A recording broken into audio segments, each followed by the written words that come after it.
Welcome to Hoops Zooted, the show that combines your two favorite things, weed and basketball.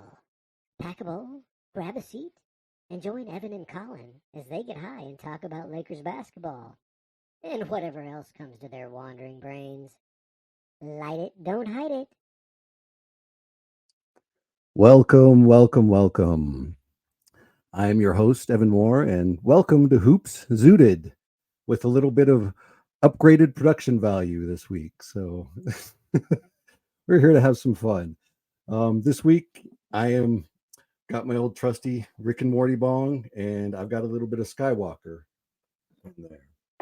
So anyway, how you doing this week, Colin? I'm doing great. I got my first of all, I love the new intro, by the way. That's hilarious and definitely some upgraded technology for a stoner. I didn't expect that out of you. Gonna be smoking another. I got my background, so it's a little tough to see. Here we go.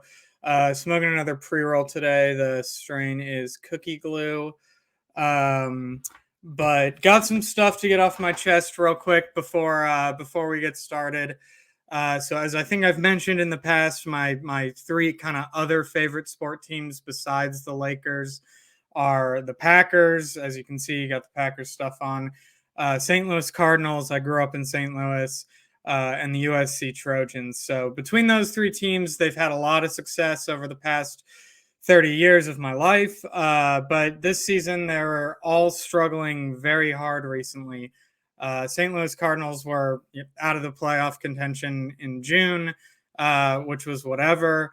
USC was supposed to be, national title contenders coming into this season with Caleb Williams coming back, fresh off the Heisman. They got a bunch of transfers.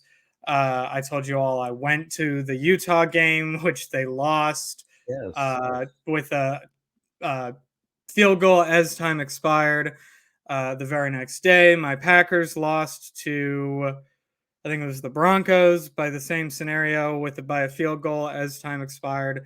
So I've just been in hell between those three teams, and the Lakers have been so. We'll get to them later, but. And the Packers have just lost, I think it was 4 straight. So they just got a win today. They won, I believe it was 20-3. Huge win. So just want to say Packers has given me life. I'm very excited. Jordan Love looked great today. They finally fed Aaron Jones like I've been crying about. Our defense was incredible. They held the. I'm stoned right now. I'm blanking on who we played, but they held them to 3 points. It was the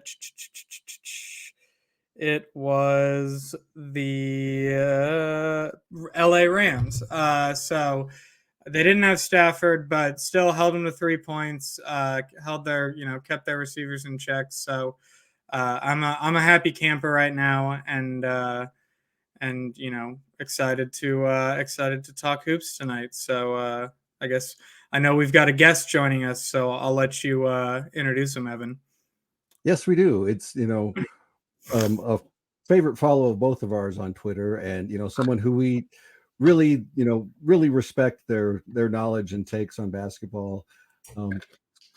Good friend of ours, New Dawn. How you doing tonight, New Dawn? I think you're on mute there. Yeah, I am on mute. I'm feeling good. I'm feeling good. Just taking a little bit of time away from the family. Got them all tucked in. So it's my time. My Bills are playing right now as we speak, but I kind of took a step back to spend some time with you guys. I got a nice little old school roll, and I got some wedding cake in here. So just a little bit of mellow times, so I can kind of focus in because I'm watching some hoops here today. I see that we'll talk about it in the panel later on. Our Warriors looks like they're about to take another loss to a good team. Ooh, spicy. Well, cool, man. Let's dive right into it. We had 4 games this past week. We had a tough overtime loss to the Kings. We had a win over the Magic in the second night of a back-to-back after that loss to the Kings. And then we finally broke the streak against the Clippers. It's no more. That beast is dead. We don't have to hear Guru complain about it. Yeah. And they don't get to hang any more banners. So yeah. Exactly. Yeah. The regular season champs have been snuffed out. It was making every excuse under the book. So I get it. I as a Laker fan, see, I'm a realistic Laker fan. So I kind of chalked it up. I've been pacing the 10 games and I've been like, okay, I had it more so like I thought we was going to lose the first 2, but I mean the Suns had injuries. We pulled that one out.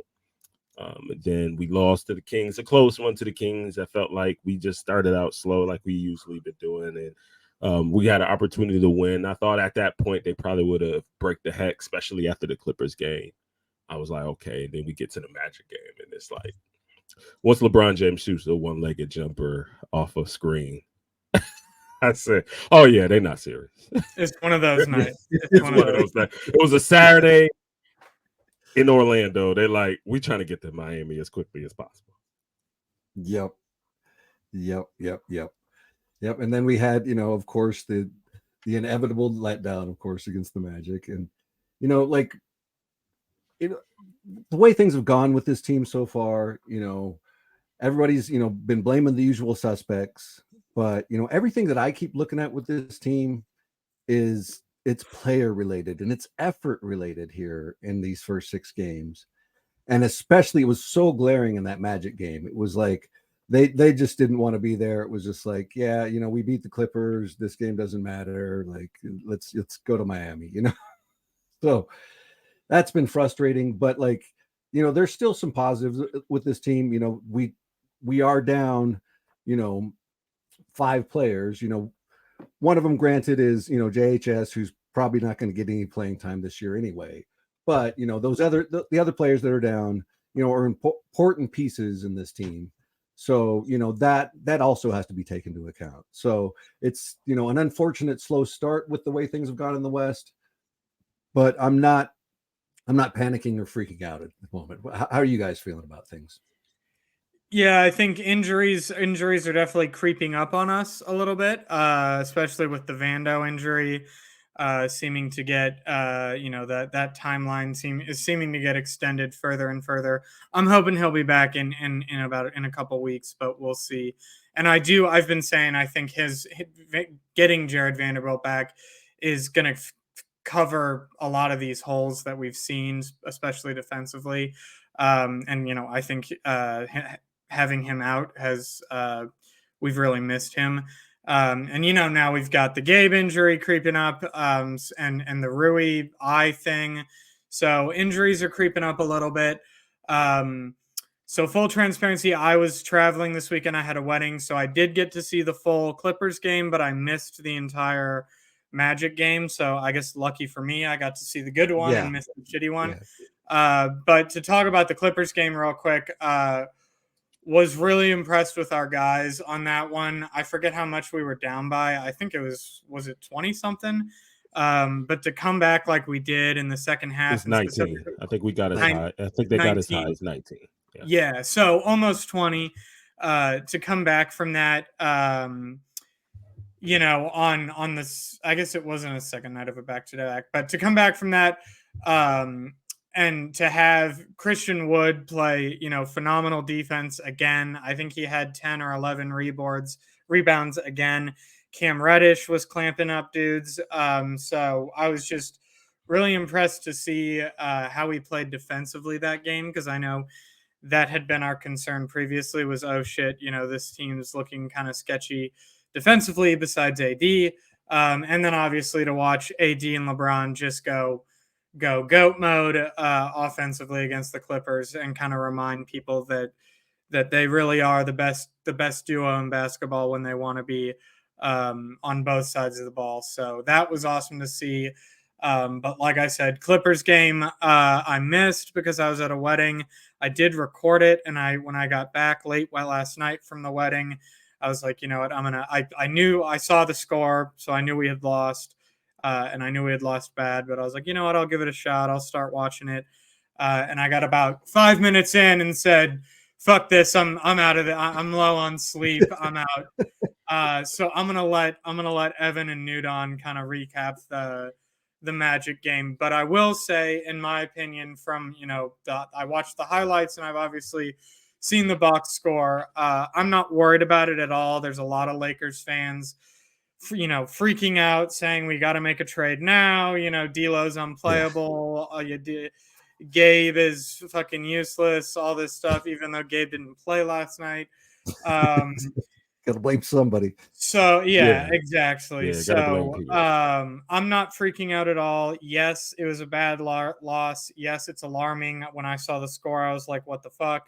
But it's a random Saturday night in November, early November. It's an East Coast road game in Orlando. Like, we already beat them. You already beat them. We already beat this team. Exactly, yeah. Nudon. Like, this type of shit happens. You're not going to win every game in an 82 game schedule. So I think this was just one that, there was a lot of reasons. And I'll let you guys talk about, what happened in the game, because I didn't watch the full thing. But am I worried about this team going forward? No, not at all. I think this was just kind of a random loss, but interested to hear your guys' thoughts specifically on the Magic game. I guess, Nudon, if you want to jump in on that. So real quick, my Clippers take was, I appreciated the guys taking pride into like winning that game.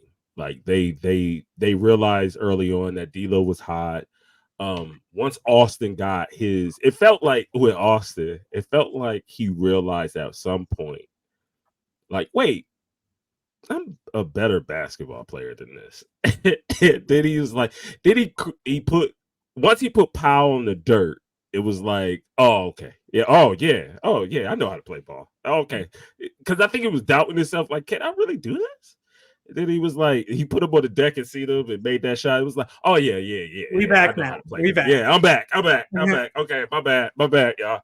And other people talk about it.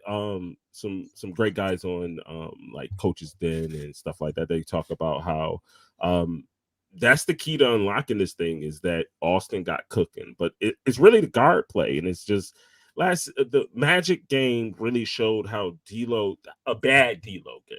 This is what a bad D'Lo game looks like. But it opens the door to other things that I think we need to start really looking into. Like Austin, that's your mate. Like y'all are friends in real life. The conversation need to be had is, hey man, if you don't got it, yeah, you're gonna take them shots that you're supposed to take. I'm not mad at you taking them shots, but I'm gonna take over the ball for a little bit. Like Austin needs to sometimes say that to him. Like, yo, I'm gonna take over the ball a little bit. And I know when you don't got it. I could tell when you don't got it. And thanks for having my back when I didn't have it. Now it's time for me to have your back. And that's the evolution of the team that's going to take time to go. Like like they're cool and they're tight. And I think people want instant grits, like instant microwave popcorn. Like, it's not going to be that way. And that's why I said, I tell people all the time, man, I'm not on my humble. If you on some goofball fandom stuff, I'm gonna probably clap back at you, but I'm also on my realistic journey on this one. Like last year was it felt like a bad roller coaster or a bad dream, and then it got into a roller coaster ride, and then at the end it was like, oh, it's all over. So I'm this year is like a journey for me, like to watch them evolve as a team, like go through the early stripes. Like I think people are like not being realistic about the team. They're really honestly saying, we're going to grow through this. Like, we're going to play through the emotions and everything to be battle tested.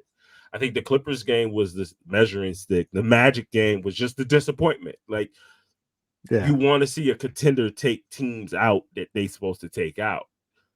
but the Magic are legit, y'all. Like I've watched other games of the Magic game. Like they're legit good. Like I think people are like put them out of the thing, and I did too. But I may have to reevaluate Orlando. Like, yo, if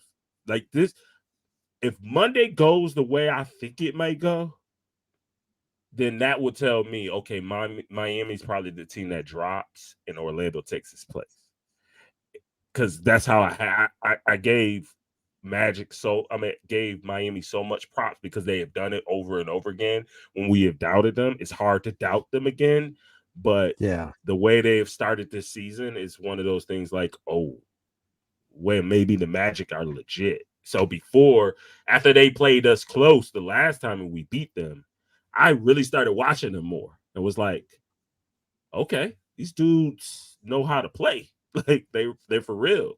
And now Pablo is getting better. It's good. But it was just a disappointment because the Magic game was it was about hustle. Like everybody wanted to blame the coach. Like what Ham said was like, I can't scheme rebounding. Like you can't. I can't scheme rebounding. Or like effort. It was one play somebody played back and I posted it. And I was like, somebody was like, oh, this is about the players and they don't know how to run. I said, no, man, look, LeBron James is right there. The guard funneled him to the basket. And he threw up a floater. Suggs threw up a floater and it bounced off. If Bron is in position and boxing out, he gets the rebound. But because he did a lazy box out and just looked at the ball, it came right under him. And the Orlando guy didn't even shove him, just walked right past him and grabbed the rebound. It brought it back out and reset the play. They got a score. That happened all night long. Like even when we got it close, it was like then Woods missed the rebound. Don't box out. The guards don't box out. AD don't box out. LeBron don't box out. And the moment he did the one-legged jumper, and then I seen AD and them like they was throwing up shots and they started laughing and giggling at each other. Like people don't notice, those things on League Pass. You see it, and you be like, "Oh, they don't care." This game, even their interview was like, "Yeah, we gotta figure it out." They're like, we know what we gotta do. We just didn't feel like doing it, but they can't say that. They can't say out loud. They're gonna play 10 times different tomorrow. I will be more shocked. I will be more worried if tomorrow they come out lackluster again. If tomorrow they come out lackluster, I'm gonna be like, okay, there's an issue here, and maybe Ham needs to like sit some people down and be like, yo, I need you to play differently. Like and he might need to sit down with his stars and say, y'all got to set the tone. Like y'all cannot lollygag out here and expect these guys to now not lollygag. If I'm gonna have you out here on this court, you gotta play. And if they don't, he might have to start sitting Bron, sitting AD, and saying, hey man, especially on a random game that nobody cares about. Okay, cool. Yeah, we're gonna probably lose this game. Cool. I'm gonna sit you. And I wish he did that in the Magic game. That's the one thing I wish he did. And that's my last point on this Magic thing. I wish at the fourth quarter when they were shooting shots, he should have sat all of them and played the G League guys. It said, y'all don't want to play. I'm gonna let the G League guys do it. And I'd have sat them right next to me. Bron wouldn't have sat at the end of the bench. He'd have sat right next to Phil Handy. And I'd have let them watch as they get blown out. And then I'd have got on that podium and I'd have said, that's on them. I don't got much to say. That's on them. That's effort. They need to box out. And I would have played that tape over and over again of people just Bron not boxing out, AD not boxing out. And I'm going to say to them, I can't ask the rest of the squad to box out if y'all ain't going to do it. If y'all not going to. You know how many moving screen calls we got yesterday? Just because they're lazy-ass screens. Yep. Lazy-ass screens. Because they didn't want to be there. It just was an effort. So I don't want to hear Laker fans. Yesterday I was like, I don't want to hear about Ham. I don't want to hear about a trade. That's effort. That's all that was last night. They lost because they didn't care. So I'm not going to care tonight. Okay, I'll see y'all Monday. Have a good night. That was my thing, and I left.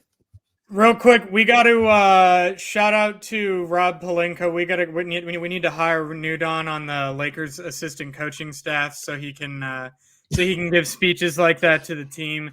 Because I completely agree. But anyways, go ahead, Evan. I'm curious to hear your thoughts on the Magic game.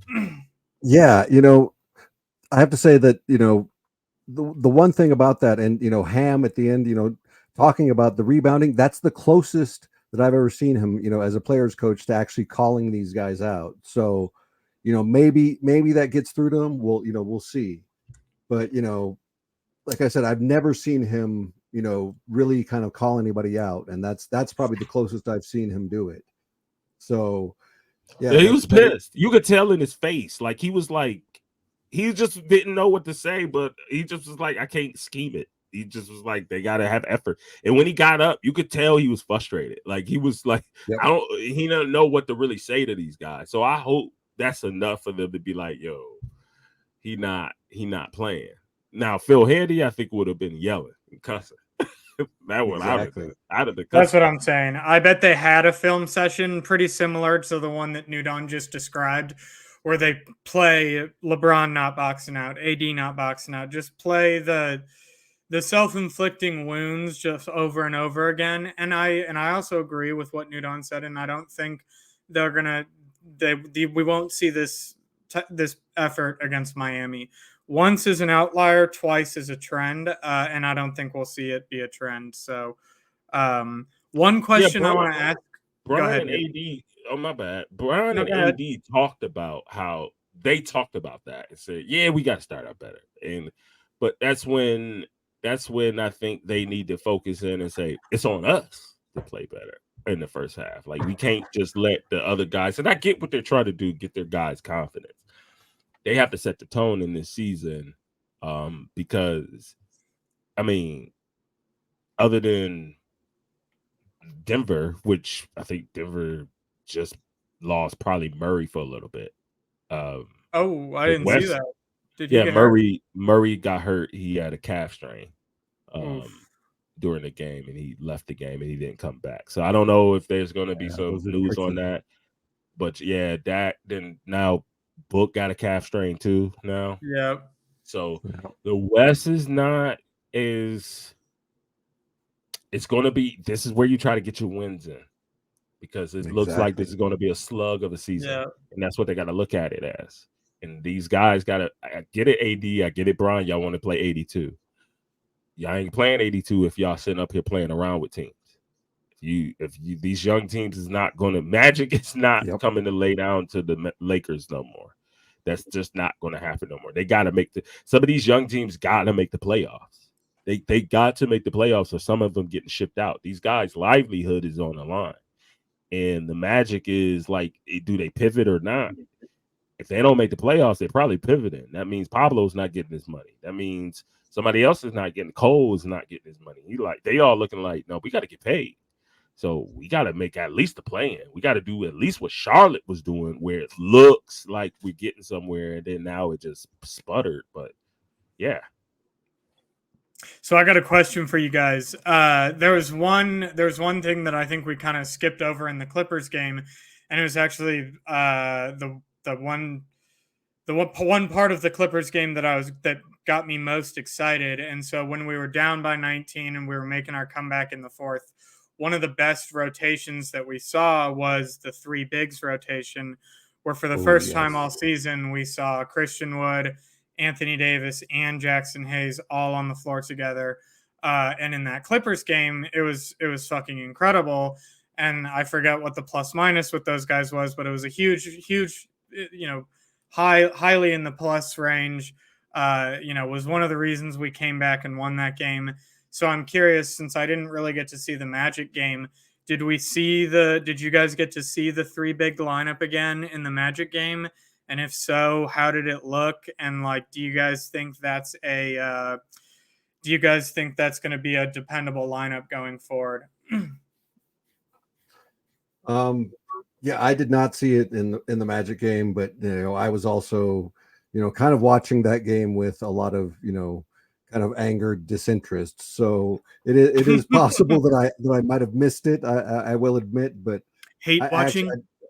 I did not No, it see it, wasn't but in it. like, No, yeah, because Jackson Hayes got in foul trouble. That's why. Okay. yeah, that's They right, didn't that's play it a right. lot because Jackson Hayes got in a lot of foul trouble. They were calling it close. AD was in at 5 fouls by like halfway through the fourth. So they was playing it. Yeah. Them moving screens, like they caught Jackson Hayes on a moving screen like 3 times. They caught Woods on it twice. They caught AD on it twice. Like they called it close, and they kept stupidly doing it too. They kept doing it. They kept like doing those like kind of like brush screens. They just kept doing it. It's like this isn't a game that they go to. It's not televised. They're really going to play it close. And after the third one, I thought they would be like, okay, if we're going to set a screen, we got to actually set a screen. But when you got a team that don't give a shit, then they're going to keep doing it. They called it a bunch of times. Yep. Yeah.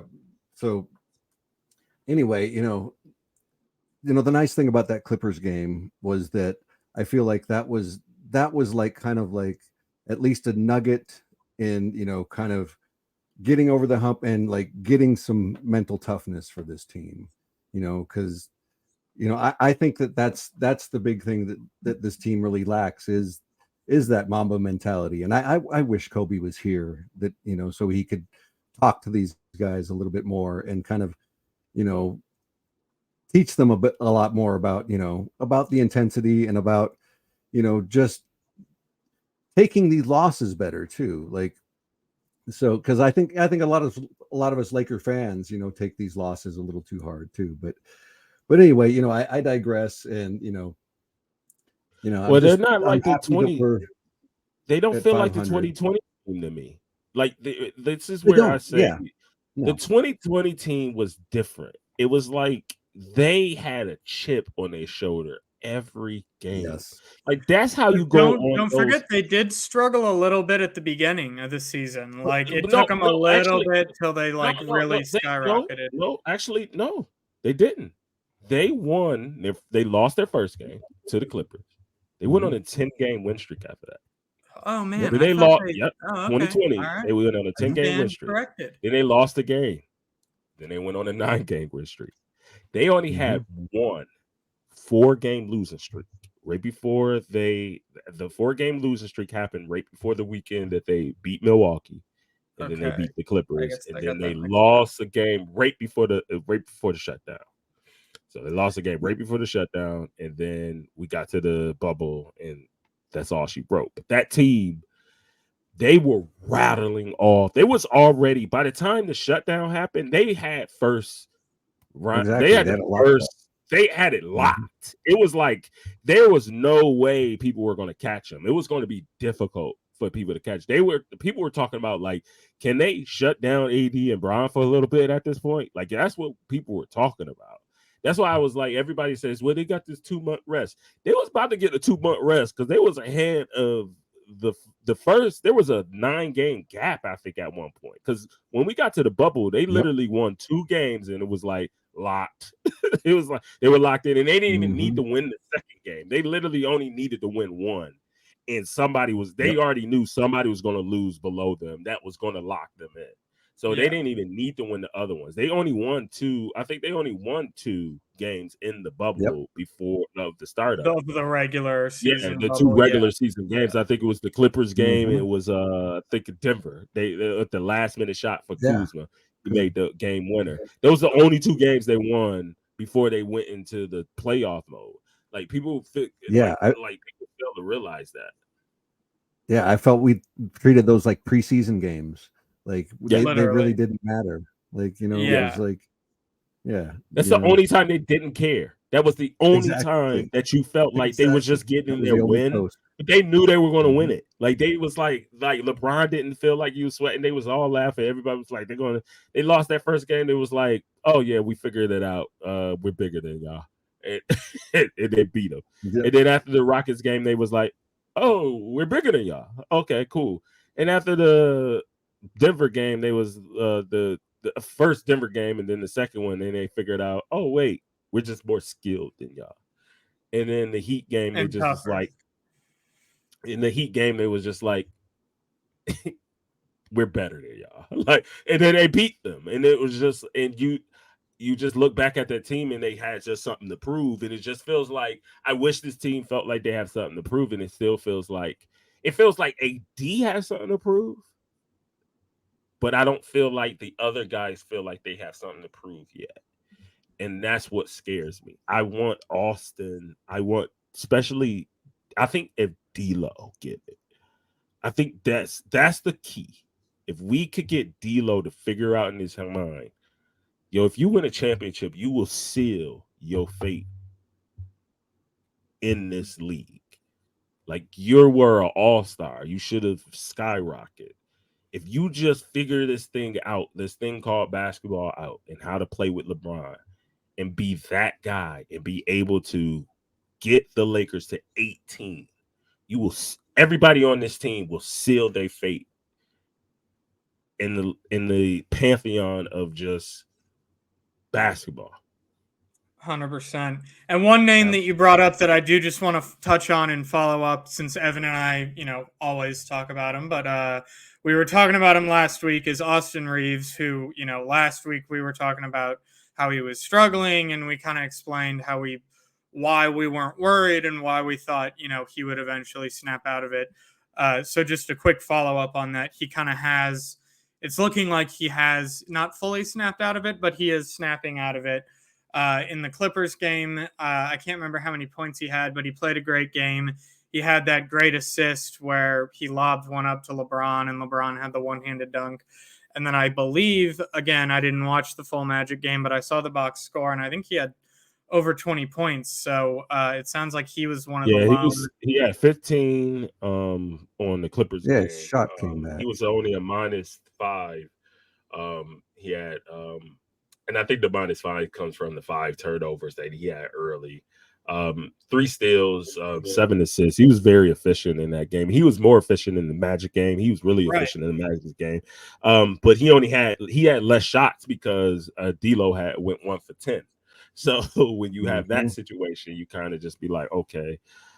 That's where I was talking about earlier, how he needs to sometimes realize after 1 and 6, oh, D'Lo, you don't got it tonight. I got it. Sure. Here, let me take the ball more. And I think that's where the key breaks, where I said this before the game, in the lineup that I hope that they start with. And Prince is coming back, so cool, we don't have to deploy this.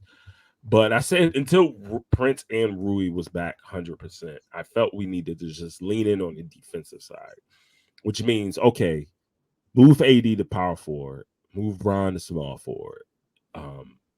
Tell him he's going to play more defense, but he's going to get his rest on offense, because we're going to make Austin and D'Lo be the off-ball guards, and we're going to have Bron be the guard. And in the first quarter, I think that's pivotal, because then he could orchestrate the first quarter. He could control the first quarter. So if it does get out of hand, he knows what to do with it. So once he gets out of the game, you could possibly just sit him with D'Lo and have Austin control the second unit and let him run the second unit so he could get his rhythm that way. These guys have to get their rhythm in a different kind of way, and AD needs to be like more of a middle of the road, like keep the pace of the game kind of guy. And then Bron paces himself enough that at the end, like he was doing in the beginning of the season, he's been doing this, but he's kind of fiddling with it. I needed him to come full on, like you need to be the full on point guard and let your other guys shine where they are, because they're better when they're aggressive. When D'Lo is aggressive, he's better. When Austin is aggressive, they're better. They could draw fouls. They could get to the paint.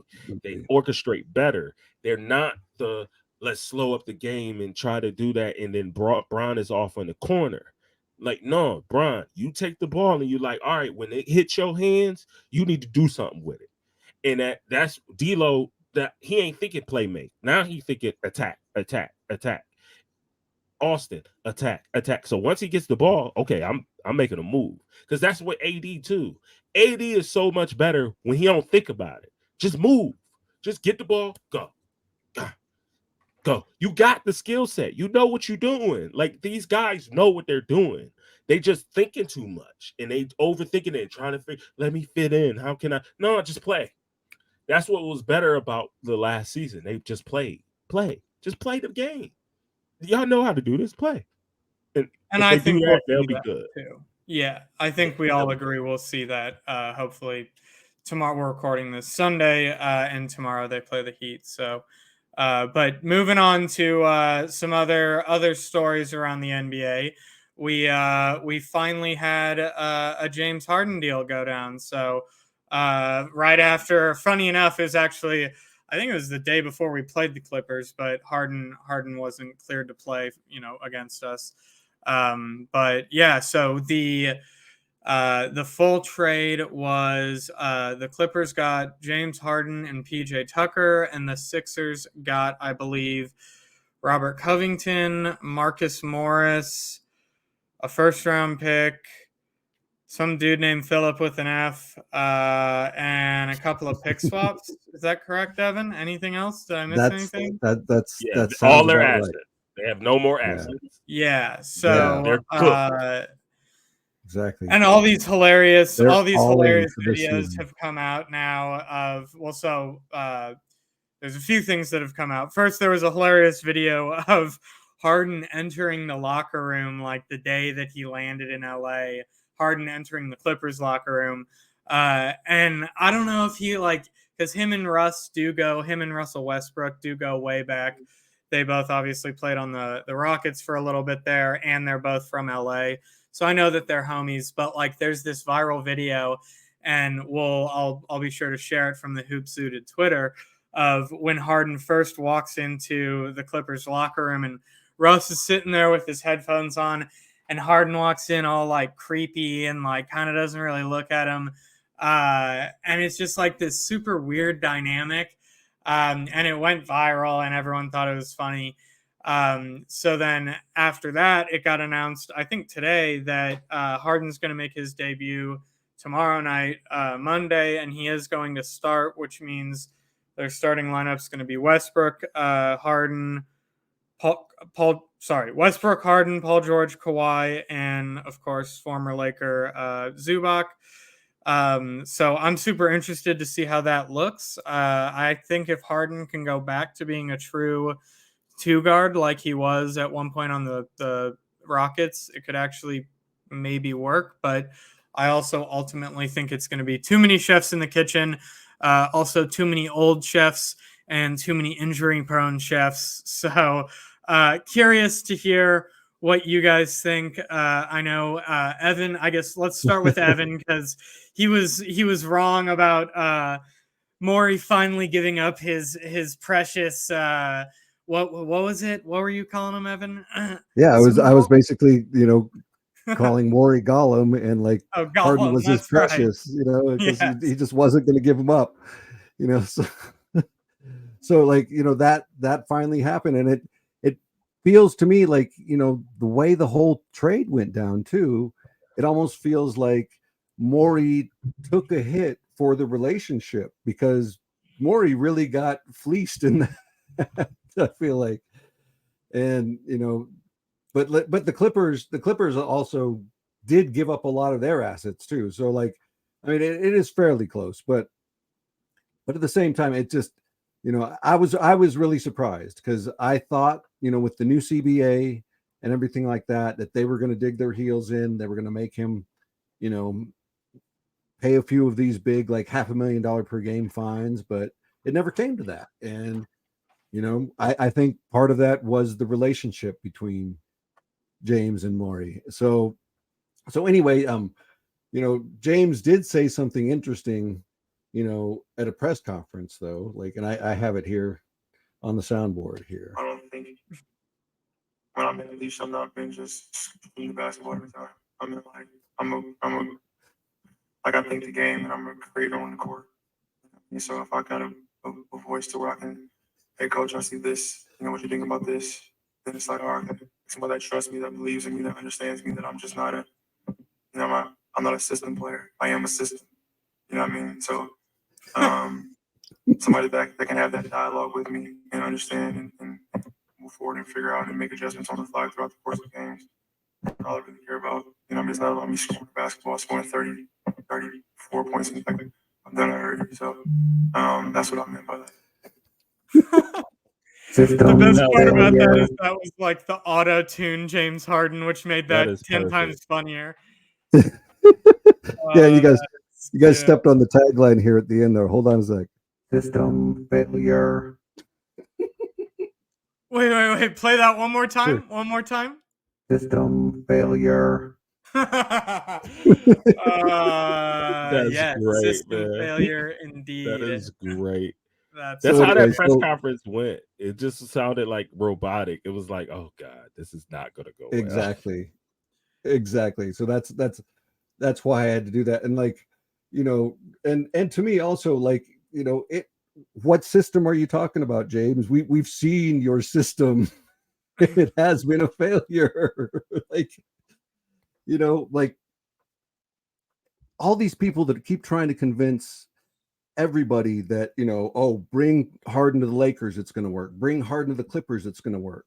And I'm like, we've seen everywhere he goes. I mean, he is a great player. Like, don't get it completely twisted. Like he's an incredible scorer, but there's, the way I look at it is there's heliocentric offenses, and then there's the Harden black hole. And the Harden black hole is a completely different thing. It just sucks everything that's close to it in and just destroys it, so. And I think sorry to interrupt, but I think the best example of that, which often gets forgotten, is Harden's time with the Nets, with Kyrie and Durant. It's like, those are two. Yeah. Kyrie and Durant are two of the best basketball players to ever play the game. And to not just like be able to fit in with them as it seemed so perfect. Kyrie was going to be the 1, Harden was going to be the 2, Durant was going to be the 3, and somehow, in my opinion, Harden kind of messed. Well, Kyrie messed the whole thing up by not getting vaccinated, but once they were all playing together, Harden kind of messed the whole up by being a black hole, as Evan mentioned. So, sorry to interrupt, but that's just the best example of what Evan's talking about.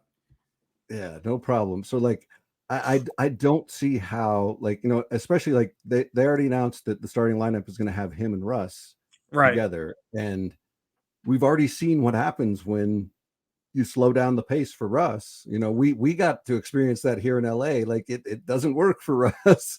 So no. Yeah. But they're saying, but Ty Lue is saying, this is the thing about it though, Evan.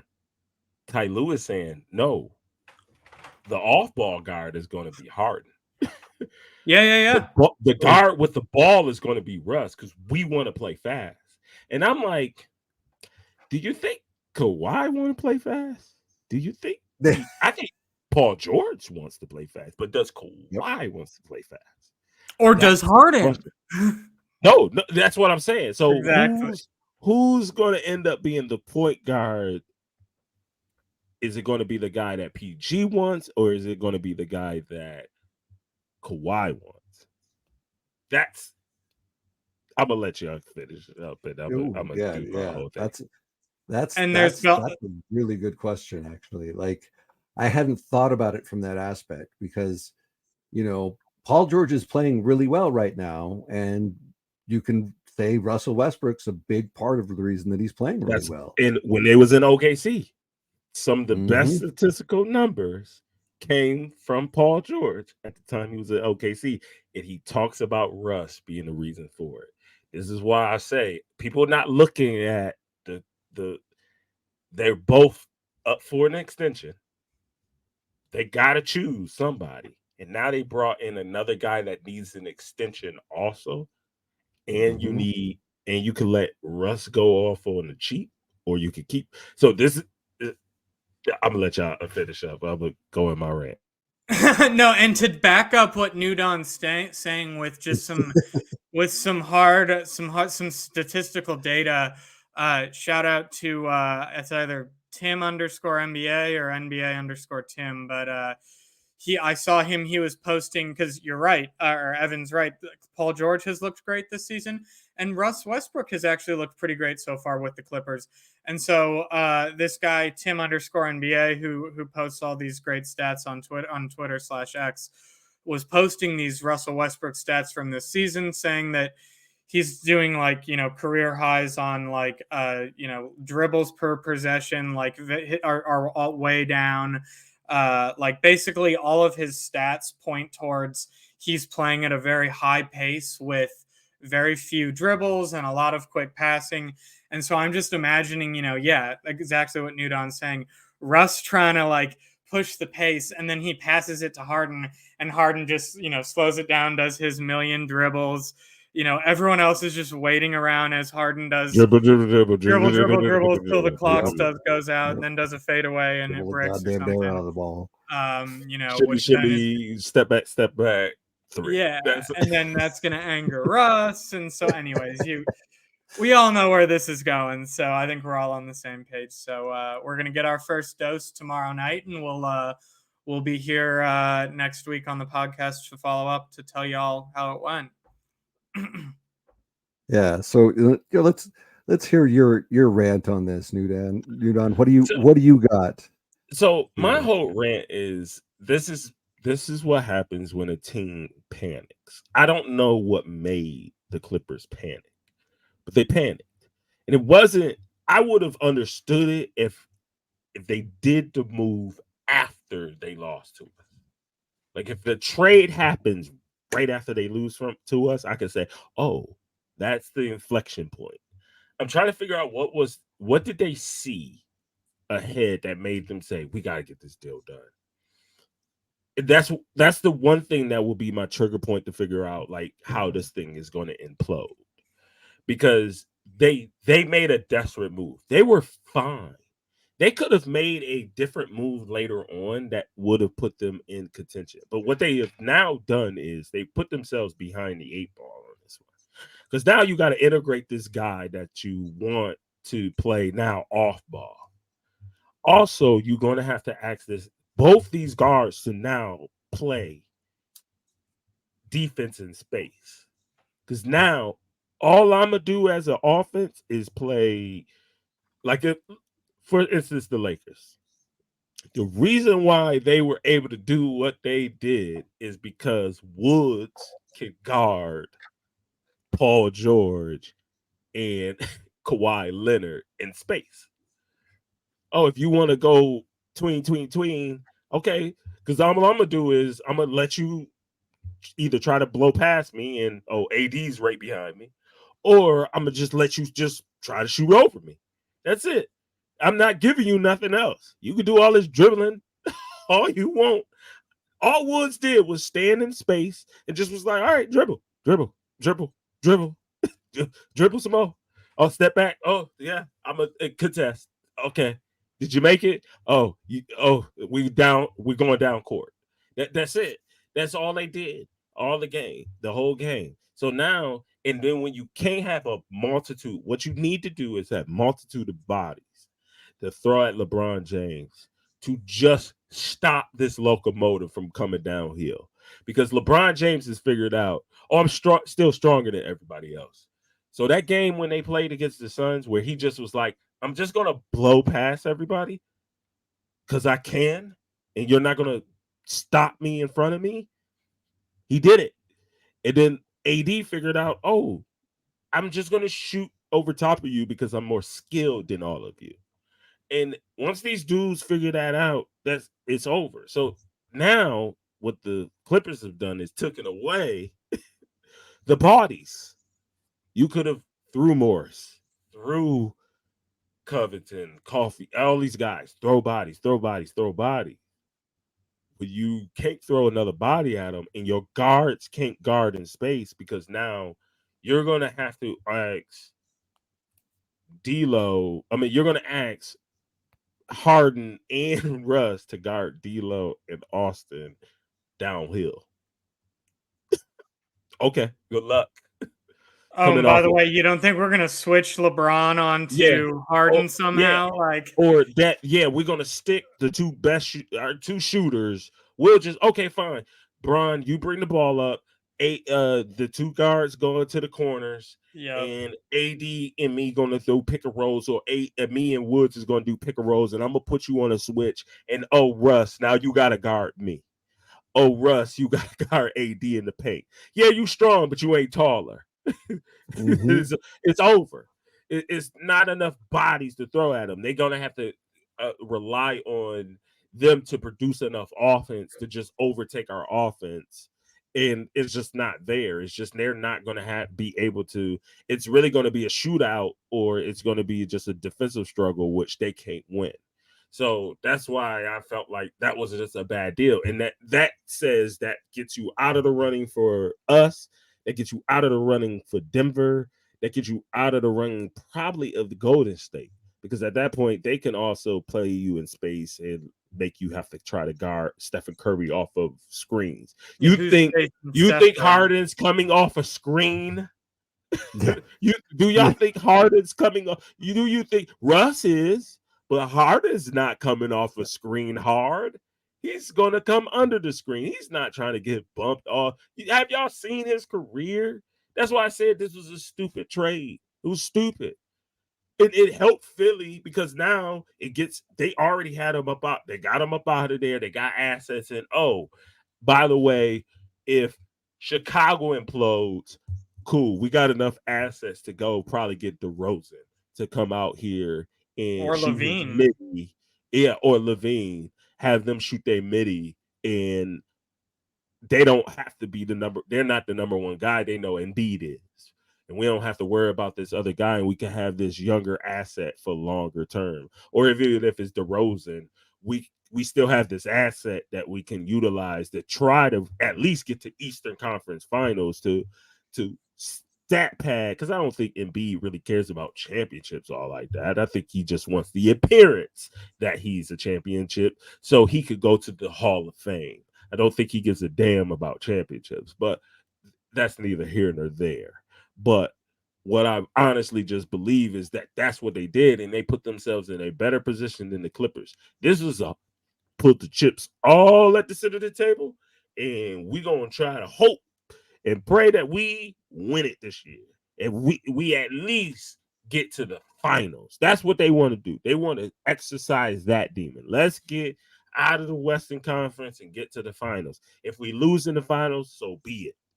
But we can make it there, and then we can justify re-signing these guys, because if they don't win, they have to now try to justify to their fans, why do we keep Kawhi? Why do we keep Paul George? Why do we keep Harden? Yep. And real quick before I know we got to move on, but just real quick, I just have one super interesting take on the Sixers side of that trade, and it's something that Nudon kind of alluded to. So I think the Sixers aren't done. I think the pieces they got back are all expiring contracts plus a bunch of picks. So the Sixers could actually make, and a lot of people are, suspecting that they're going to make another trade for a big name. And a lot of people are saying Donovan Mitchell, maybe Zach LaVine. But one really interesting one that I'm thinking about is, so we just heard news today, this is really sad, that CJ McCollum on the Pelicans, I believe, has a collapsed lung. Super sad. He's going to be out for a while. We know Brandon Ingram's knee is not well. So I'm wondering if the Sixers maybe trade their assets for Zion and pair Tyrese Maxey, Zion, and Embiid together. So that's just a quick, putting that out there now. I thought of that today and thought that was pretty smart. So, but we do got to move on from this topic. But just wanted to put that out there for the listeners. But moving on, Evan and I need to roast ourselves a little bit. Evan, I'll let you explain. Well, Wemby has arrived. And, we had a prediction show a few shows ago, and we both picked the same guy for Rookie of the Year, and it wasn't Wemby. And we both picked Chet Holmgren, and I have to say, in my defense, I'm envisioning them doing a lot of like load managing for Wemby, and I think there's a chance that he doesn't get the 65 games. So that's why I picked Chet. And other than that, I am a fool. I smell a little bit of horse shit with that 65 they keep games winning. thing They keep too. winning. They may not. That if they keep winning, they may yeah. not. Yeah. Oh my God. Like the way he's playing, like, whew, Incredible. Yeah, that game against Phoenix, that 38-point game, like it just incredible. And what he does also defensively, I've never seen a shot blocker with as much range as he has. Like he can be in the paint and like you got to be careful where like space in the NBA is limited as it is, and he can close so quickly and just be up with those long arms, like that shot is just in the cheap seats. Like that is one of the things that blows me away the most. Not just the offense, not just what he can do, like that, but that defensively, like I was joking with some guys, like Steph is going to have to start shooting from like the other side of half court from now. Literally in the parking lot. He gonna have to shoot in the parking lot. Yeah. I never thought I'd see someone, a better shot blocker than AD. And by the way, shout out to AD. He had 7 blocks in that loss last night. But Wemby, he slept walked to that 7. I don't know how he just got it just to get it. He's and like, okay, so that deserves. Anytime you got 7 blocks, that deserves a shout out. But back to Wemby. He's not a better shot blocker than AD yet in terms of skill, but his length and his reach and his shot blocking range is well beyond AD's. And like Evan said, he can block a 3-point shot from standing at the fucking like elbow. So it's just like, there was a shot. There's actually a viral photo going around. We can post it from the Hoop Suited account of Kevin Durant taking a shot and Wemby like doing this crazy reach around block. And it, the reach that he has is insane. So Wemby has arrived and looks, it is early, but looks to be a significant tier above Chet Holmgren in the Rookie of the Year race. So Evan and I are just going to go ahead and correct ourselves there right now while we can. Yeah. And there's also another amazing shot of him shooting over the top of Kevin Durant. And when you look at that and you realize perspective of how tall Kevin Durant is and how far like he is away from trying to block that shot, it's unreal.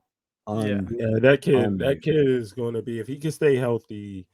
I do think what we will see is y'all may be right, but y'all may be wrong.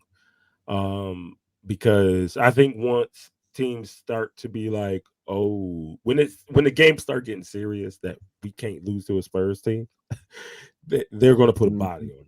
And once they put a body on him and start like really like testing his might, then that's when I think you'll start seeing you see it a little bit because other games where he hasn't played well is because they just was okay. We're just gonna put you in the post and make you have to actually work, and so that's where you get the rookie stuff from. I think Chet, with them being with OKC, might still get a nod, especially with Shai Gilgeous being out. I think there's an opportunity there for Chet to still show his might, especially if they get up in there closer, because other teams like the Grizzlies, I think, have faltered where people didn't think they were faltered this bad. But yeah, I think y'all could still be right, depending on if he don't make the 65, because I think people are just letting off of him, letting them cook. That will stop probably by like December, January, when it's getting like closer to the All-Star, when people trying to like real pole position before the All-Star break. So when they get back from All-Star, because that's how it goes. It's like the beginning of the season is more of a fill out. Like the first 20 is like a fill out. Then after that first 20, everybody's like the contenders are in gear mode. Like they're like, we're trying to like boom, boom, get our position. Then you get to All-Star break. That's when they kind of throttle back a little bit. And then right after All-Star break, that's when everybody just start sprinting, because now at that point it's like, let's get our positions. And then also the bottom half is like they trying to get up. They trying to get to those 10, 9, 8 position. And they gotta beat you. That's at 1, 2, and 3. And you trying to keep 1, 2, and 3. So that's how the NBA goes. So right now it's just a fill out. When it's time, I want to see him at go time, where people are like trying to like, they got the Spurs in front of them and they need a game because they got to get over Golden State. I want to see a Laker team like AD and them being like, okay, we're just going to double team and just body you, boom, boom, boom, and just muscle the shit out of you. And then boom, let's see how you hold up then. We throw that three big lineup at him with Hayes, like Wood, 3 bodies, and now he got to deal with 3 bodies. And oh, by the way, the rest of your squad got to deal with 3 longer bodies out here just bullying y'all at this point. That's only the Clippers game was legitimately, when they did that, was like, we're just gonna bully y'all because Powell can't check. Once they figured out Powell couldn't check Austin, it was like, oh, we can leave Austin out here with Bron and then these 3 bigs, and then let them cook. And that's what they did. They're just, okay, we're gonna beat on you. Right. And one last thing on the Wemby thing that's just really cool for me to see is there's been now a couple of national TV games that we've seen with him and Pop. It's clear they just have an incredible relationship, and it's clear that Wemby has really revitalized Pop and kind of his Greg Popovich, for the listeners, the Spurs coach, revitalized him, and kind of just, you can tell he's super excited to coach again. And just him and Wemby clearly have a very great relationship. They're always smiling, talking to each other. You can tell Pop's coaching them up a lot. So I'm just really excited to see, to watch Wemby grow underneath Pop. But yeah, we can move on, because I think we talked enough about these tall, lanky guys. Yeah, and Pop lives a charmed life, doesn't he? yeah, exactly. Yeah, man. He's had an easy road, man. He's had such an easy road. They've given the league, the basketball guys have smiled brightly on that man. Yes, they have. Yes, they have. So, all respect to him, man. All respect to him. Anyway, we'll move on to the Warriors. They are, after losing that first game, they have won 4 straight, and I guess possibly they have lost tonight. Did you get? They have lost tonight. Yes, they lost. They have lost tonight. So now, okay, now let me pull up that. So anyway, but all these games that they've been winning have been close games, and they've been good. They've been clutch in a lot of these games, but like, I don't feel like this is like sustainable for a lot of this team. There are some positives. Chris Paul is bringing 9 assists a game. And that's a pretty invaluable thing to have if you've got pretty good playmaking as it is. If you have somebody who can come in and bring you 9 assists like that, that's pretty nice. I mean, now obviously his shot still isn't much, but that's what makes up for it. So like, this team is still, interesting, but like, I just feel like there's so much of this that is just unsustainable. And, like, if Chris Paul's hammy goes out and those 9 assists are gone, what happens to this team? Like, it's, it seems fragile. Like, they've got off to a nice start, but like, I don't trust it. What do you guys think? Quick update on that too. Let me just read Chris Paul's stats for tonight. So tonight Warriors played the Cavs. They lost 115-104. Chris Paul off the bench tonight, 25 minutes, was 2 for 10 in field goals, 1 for 5, 3 points, 1 rebound, 2 assists, and 5 points. So when you ask what happens when he doesn't have 9 assists, that's what happens. There you go. They lost to a Cavs team that is, I don't even think Darius Garland was playing. Let me see. He did. He played. Darius he did Garland. play. He cooked them. He cooked them. Yeah, he did. So, anyways, you know, So I think I wrote this yesterday, and the universe answered the question for me, I guess. Exactly. Yeah, it was literally a. I've been saying it to the Warrior fans. Like, they was like, "Oh, we're 5-1." I'm like, "Yeah, y'all haven't played anybody like a real offense and a real defense. Y'all have not played anybody of a real offense and a real defense. So once y'all play somebody with some real size, real wings, and real guards that can break your guards, then you're going to get cooked." And tonight, Garland had 24, was a plus 15, and Mitchell had 31, it was a plus 6. That's all she wrote. And they got Mobley was a plus 8. He's been terrible. Mobley has been terrible this season. He was a plus 8, 13 points. Jared Allen, plus 9, 12 points.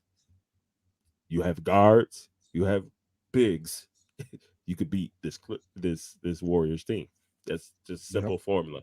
They didn't address the biggest issue that they had is they don't have wings. They don't have a wing. And they're turning guards into wings. And you're not going to turn guards into wings. It's not going to work. You need maybe a Karl-Anthony Towns. But that's not going to happen because Minnesota's playing well. So you're not going to get that trade. There's not a trade out there that's going to help you get a guy. But they're going to live and die by Curry, and that's cool. He's a great talent. He's masterful. But when Charles Barkley said they're cooked, they're cooked. Yep. Mic drop. Yeah, the one name just you were talking about, like obviously they need a big, and you were talking about Karl-Anthony Towns. The one name that I know Warriors fans want, I don't think it's realistic, is Pascal Siakam. Obviously he would be great for them. I don't think the Warriors have the assets to get him. But one thing that I think is interesting with the Warriors is that 2 players that, in my opinion, have looked really good for them this year are Jonathan Kuminga and Moody and Moses Moody, and Steve Kerr kind of refuses to play them. Like he's still playing Klay Thompson and like Dario Saric and Draymond Green over these guys. And yeah, Draymond's great defensively, but like Klay has his, Klay was 3 for 9 from 3 today. He has off nights. Saric had 0 points tonight. So I think it's interesting that they have players that are playing well, and Kerr still kind of refuses to play them. So they have all sorts of problems because they refuse to do what I felt like they should have done. They needed to put some younger guys around the phenomenal talent of Curry. Yes. Klay is done. Yep. He's not the player he was before. He's going to give you a couple brilliant nights, but that's about it. You cannot pay that kind of money to that type of player. You were supposed to choose Poole over Green. That's what you were supposed to do. You were supposed to go to Curry and say, Curry, can you play with Poole? And if he said, yeah, I'd have moved Green, I'd have moved Klay. Yeah, Thompson. And I'd have kept and I'd have built around Wiggins, Poole, and Curry.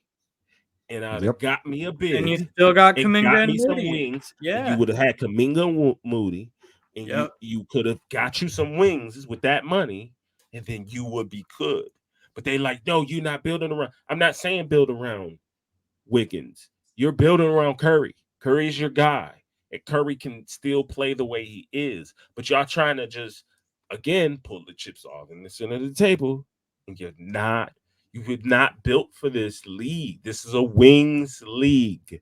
You need wings. Why you think we're struggling? Our wings are down. Once Rui gets back, now we're getting Prince probably back on Monday.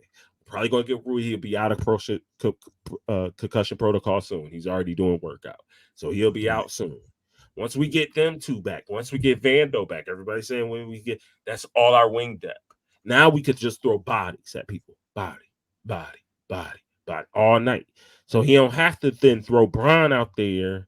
Once they get back, the reason why Bron is playing these minutes is because we got 5 other guys down that plays his actual position. He has to play.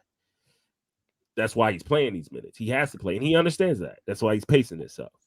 I guarantee once the guys come back, you're going to see Bron 28 minutes, Bron 30 minutes, Bron these many minutes. So Bron ain't playing tonight. Oh, AD ain't playing tonight. You're going to see that in probably December, January, February. You'll see that. And then you'll start seeing more Bron ramp.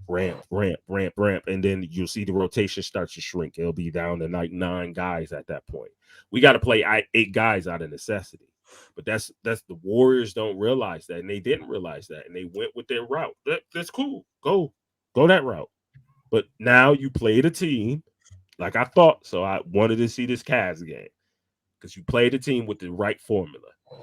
2 guards that could break you and a big. Boom. There you go. They lost. They're going to continue to lose to teams like that. Watch all season. Yep. I would agree.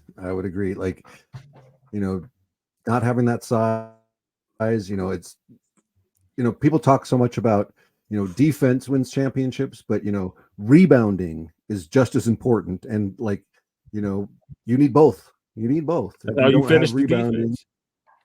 Yeah. You finish the defensive possession with a rebound. Absolutely. So anyway, moving on. We've got the in-season tournament is finally here, and I still don't give a shit. I've been trying. Like, it's just my biggest problem with this is that it just doesn't really mean anything other than when it gets to the final game, there's a money incentive for the players. And I guess now there's going to be a money incentive for the coaches now too. So like, so what? Like, it just doesn't really do anything for me. It kind of feels like an attempt to kind of make something happen that's not there. They're trying to create interest at a time of year when football is really king. And, I kind of see why they're doing it. I think it's, they're trying to see if they can compete with football, maybe with their international fans. So, and it does seem to be working with a lot of people. I see a lot of people on the timeline that, that enjoy it and don't seem to have a problem with it, but I can't get into it yet. Like, even watching the games on Friday, they were good games, but I didn't feel like any kind of like heightened, like competition with it. And, the courts made my eyes hurt. These courts. Yeah, these courts. The courts made my eyes hurt. I was like, oh my God, y'all got to change these colors. Y'all got to break these colors up. It was just too much red, just red in my face. I was like, like green all over the place. I was like, oh God, it's just too much one color. It's like, break this color. Like the Bucks court was perfect. Everybody else was just like, yeah. And I'm curious to see ours, with all that yellow. I've seen the digital mock-up of it, but yeah, I haven't seen it on the court. And like, yeah, they're just they went with yellow, more yellow. Oh my God. I don't know how. And this, I could go on a rant on this, which I won't, but I don't know how somehow the Lakers color, which is supposed to be gold, got changed. Is really right around the time we got LeBron, I think. Our jersey colors got changed to highlighter yellow instead of gold. And I don't know, like, and our same with like all the merch and the court, like the logo on the court, like we need to get back to gold as opposed to highlighter yellow.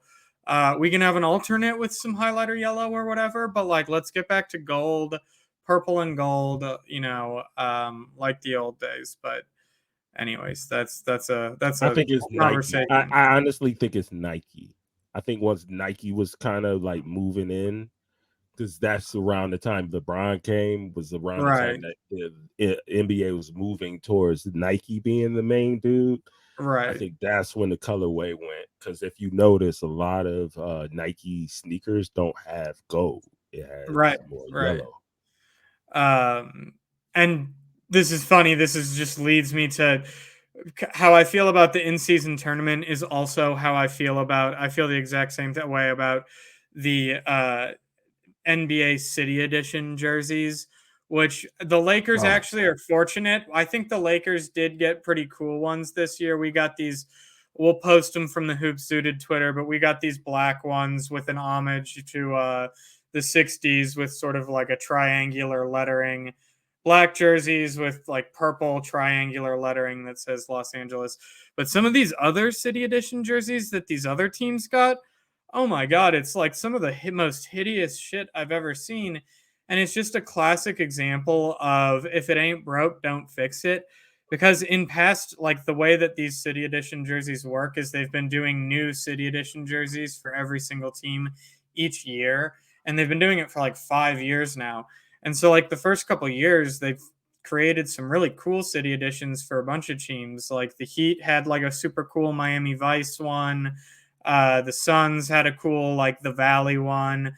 Was our Mamba one the City Edition? Oh yeah, exactly. My favorite. That was a City Edition. Okay. Yeah, my favorite Lakers jersey ever, the Black Mamba ones from our 2020 year. That was like the very first Lakers City Edition.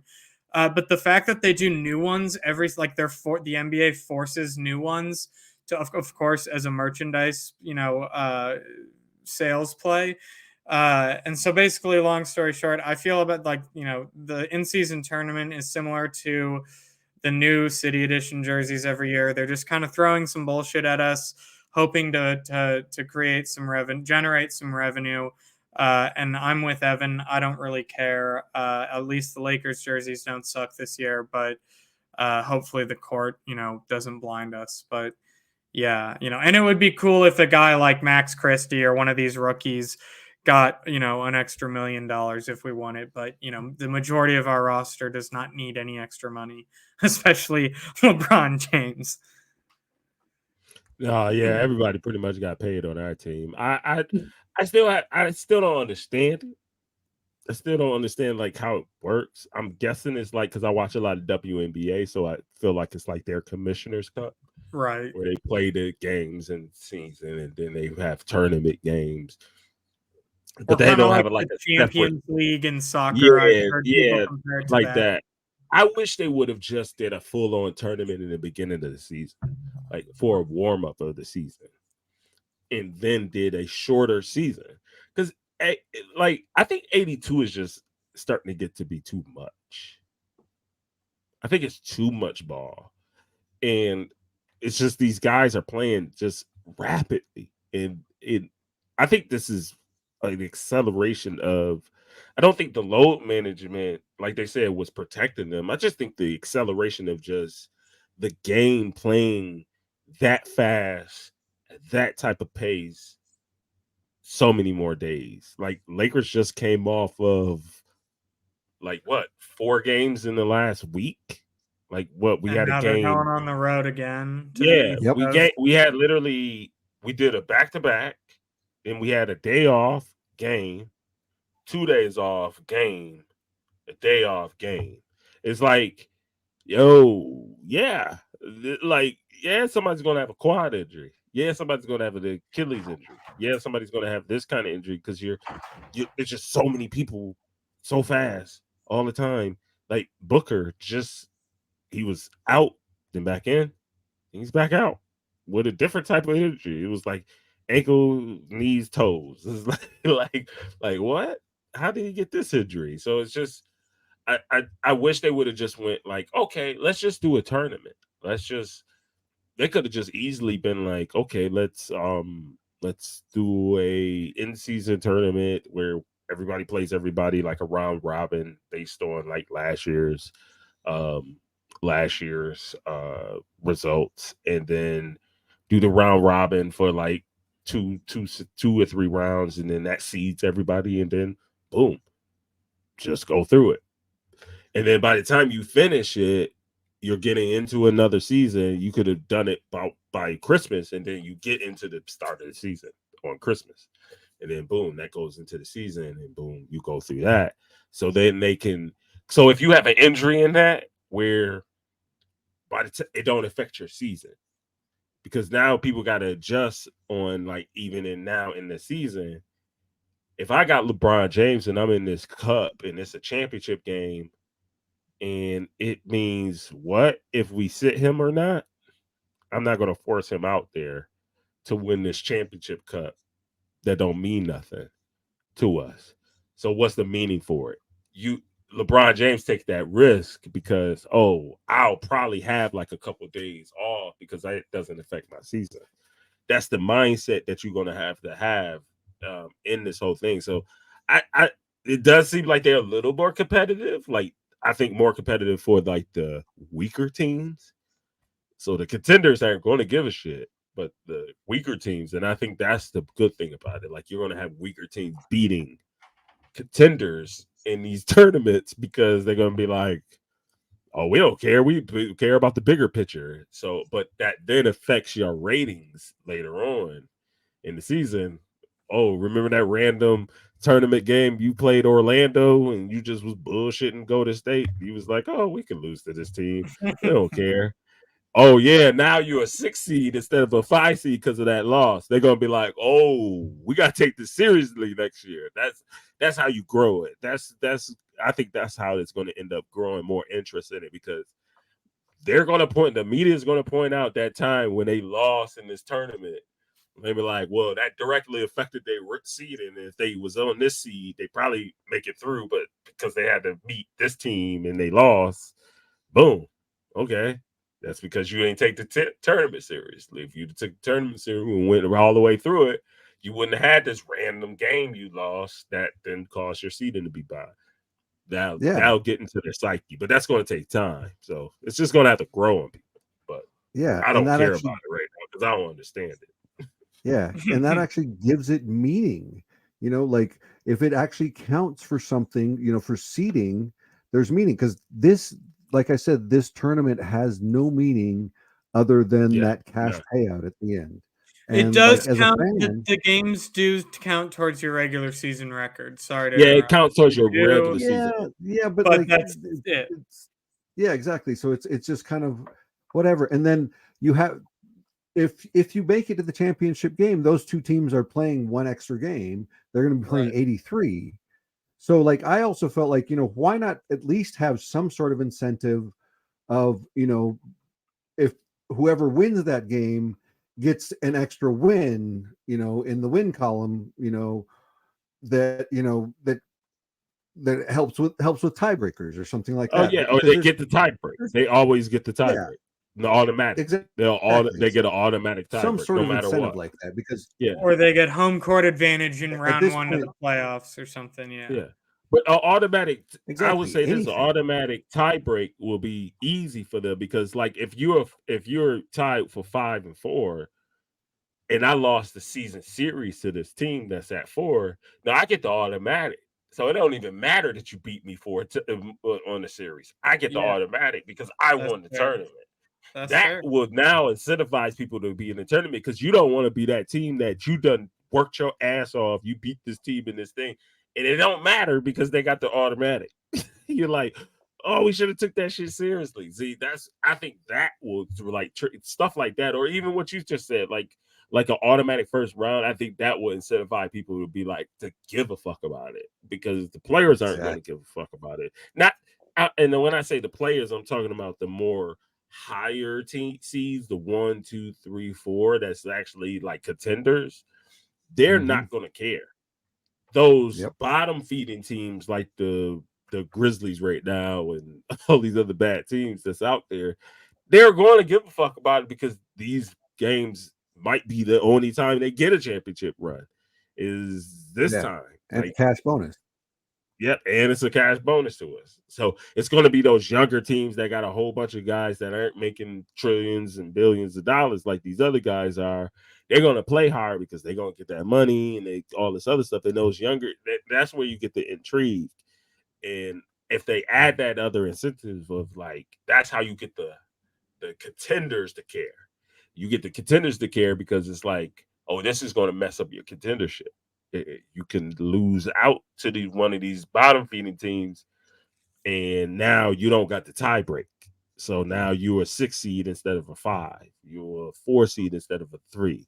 That matters. So that's when they start giving a fuck. They ain't gonna care about the money. They're gonna care because they seed.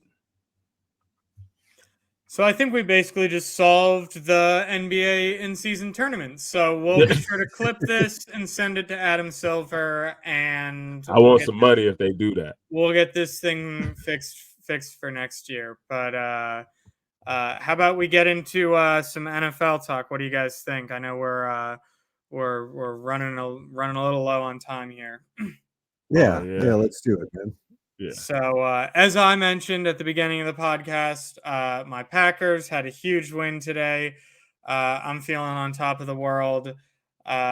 Specifically the second half of the game, and specifically the last play of the game was just a beautifully drawn up play by Matt LaFleur, our coach, and beautifully executed by Jordan Love. I'll be sure to tweet it from Hoops Zooted, but basically he did a couple of wide receiver motions pre-snap, gave Love 2 options between Watson and Christian Watson and Jaden Reed, 2 of our fastest receivers. Had everyone focused on those 2 while our tight end, Luke Musgrave, just went right up the middle. Nobody saw him, and it was an easy touchdown pass to put the game away. So that was music to my ears, and I was super happy. As you can see, the pack is back.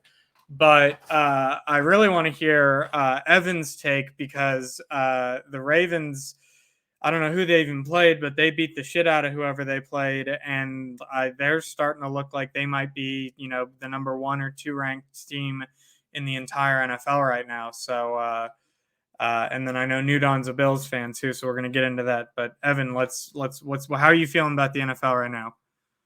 Oh, I'm feeling great about the NFL right now. Like, yeah, the Ravens have finally kind of got a little bit of continuity with their offensive line, and that offense is looking great finally. Like, people had talked about it at the beginning of the year and expected it to be a high-powered offense, and it kind of sputtered out the gates a little bit, and a lot of it was because of injuries, especially to that line. But yeah, they've got it going right now, and yeah, like watching this team play is a lot of fun. And yeah, watching, especially like I was thinking about this today, especially because I also watched the Cowboys this afternoon, and watched Philly beat them, and tackled when they couldn't pull it off in the fourth. But it was just funny to me earlier. I was thinking to myself, like, it's really nice to kind of not hate my team every damn Sunday. It's really nice because like I've spent, like 20 plus years just being mad at that team, being mad at Jerry, just so fucking angry. And like, so like there was like a sense of relief today watching that game of like, like, yeah, I enjoy this team, and like there's no like underlying animosity that I want to just strangle. So that's been great, man. Like, so yeah, I got off the narcotic of the Cowboys, and I couldn't be better for it.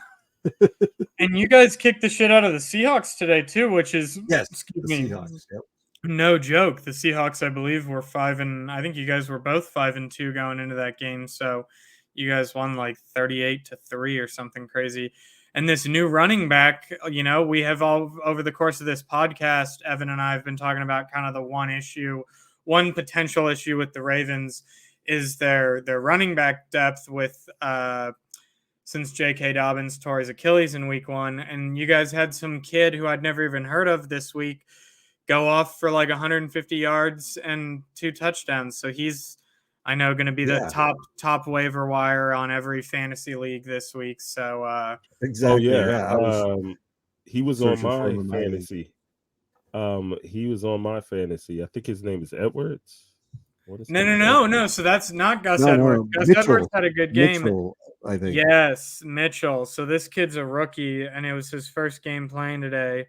I'll pull up his stats. But this kid went nuts. Keaton Mitchell, 9 carries, 138 yards, 1 touchdown with an average of 15 yards per carry. So, he came onto the scene out of nowhere and will definitely be like on the top of everyone's waiver wire pickup list. But it seems like now that the trade deadline has passed, you guys didn't get Derrick Henry, and it seems like you may not need him. So good for you. Yeah. I'm happy. Obviously, we had this rookie just waiting in the wings. I'm not sure if he was injured or whatever, but it just like he was waiting for his opportunity, obviously, and he got it. You're like, today. Where the fuck was this guy? But this is awesome. Made the fucking most of it, man. So Gus Edwards, that's who I got. Yeah, so he's great, and he had 2 TDs today, but he's been playing for them. This Keaton Mitchell guy is just out of fucking nowhere, but Newton, I'm interested. So we're recording this Sunday night as the Bills are playing the Bengals. The Bills, so curious to hear your thoughts. Did they kick a field goal? I think they just kicked the field goal. I haven't really. I was looking at. They're going into the half.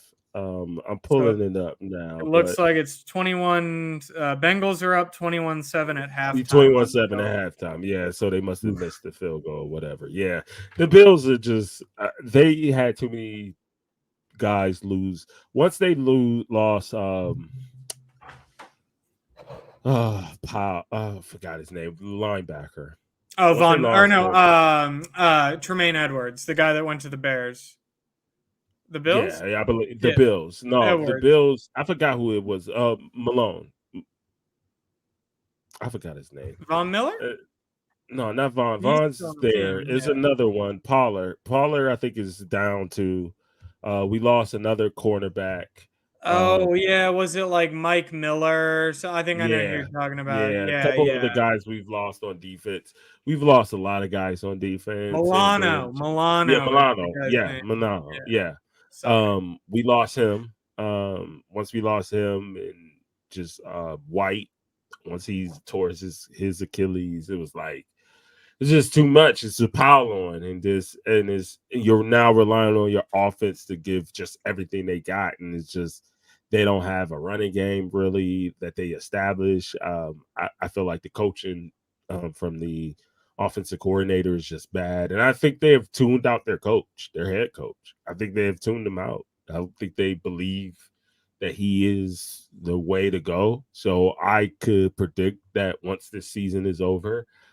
Him and the GM might be let go. And then there might be some turning around and truly try to build around Josh Allen because he's a talent. He's a talent that he still is in the prime of his career. And if you take the time out, I wouldn't, ain't too much. You don't have to really move Stephon Diggs. I think they are cool enough that you could kind of keep them, but you could make some other moves that you could get a running back, some offensive linemen, a real defense, and a real coordinator and a real head coach that can play the offense and can move the offense along in this new age and could play enough defense where you got, because Josh Allen should be in the same echelon conversations of Lamar Jackson and all these other guys. And don't put that around Evan, but I do agree. He should be in those conversations, and he's not because his coordinators is failing him. His GM is failing him because he's relying on these older guys that are just perpetually getting hurt each year. So you're going to have to do something kind of shake it. Either you move players or you move the coaching. And I think maybe it's time to move on from the coach. I think his voice is just not being heard, but I don't think they're going to do any of that. I think they're going to try to run this thing back again. They're going to say everybody was hurt and we're going to run it back. So that's probably what's going to happen. So I've kind of just like threw my hands up. I'm on the basketball side now at this point. I just watch football for my fantasy at this point. I feel you. One thing that would, in terms of changing, yeah, exactly. But just to wrap a bow on the Bills, it would be interesting. I agree. Ultimately, I don't think they're going to make a coaching change just because I think McDermott, everyone loves him for some reason. Yeah, but if you guys could somehow get Ben Johnson, the OC at the Lions, who's going to be like, he's like the hottest, basically, he's going to be the top head coach, free agent this summer. But he is like that kind of like new age Kyle Shanahan type offensive. Him or Bieniemy. Chill. The Packers are going to get Bieniemy, so we're getting him. But no, I'm just kidding. Bieniemy and Ben Johnson are like going to be the two hottest head coaches. Yeah, y'all got to move Matt LaFleur. That's a conversation for a whole nother day. But I'm just happy we got our win today. So no, please don't rain on my parade, New Dawn. The pack is back. So let's just remember that for this week. Cheers to your team, man. Thank you. Cheers. The pack is back at least through about like Tuesday afternoon when it. For 24 hours at least. So anyway, moving on, that means only one thing.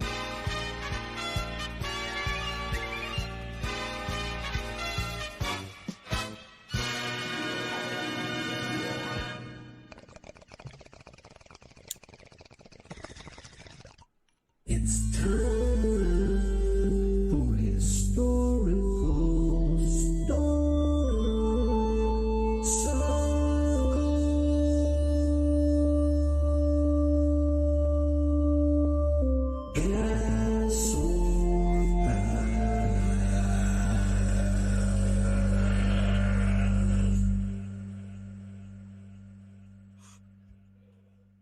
So here we go, historical Sonar Circle.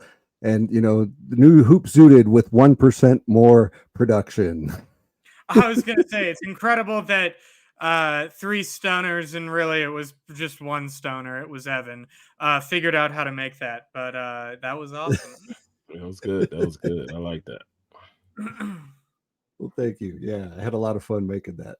So anyway, you guys know the drill. It's gas or pass. And we're going to start off with the other half of Public Enemy, Flavor Flav. Now, would you gas or pass with Flavor Flav? Let's start with you, Colin. Oh, 100% gas.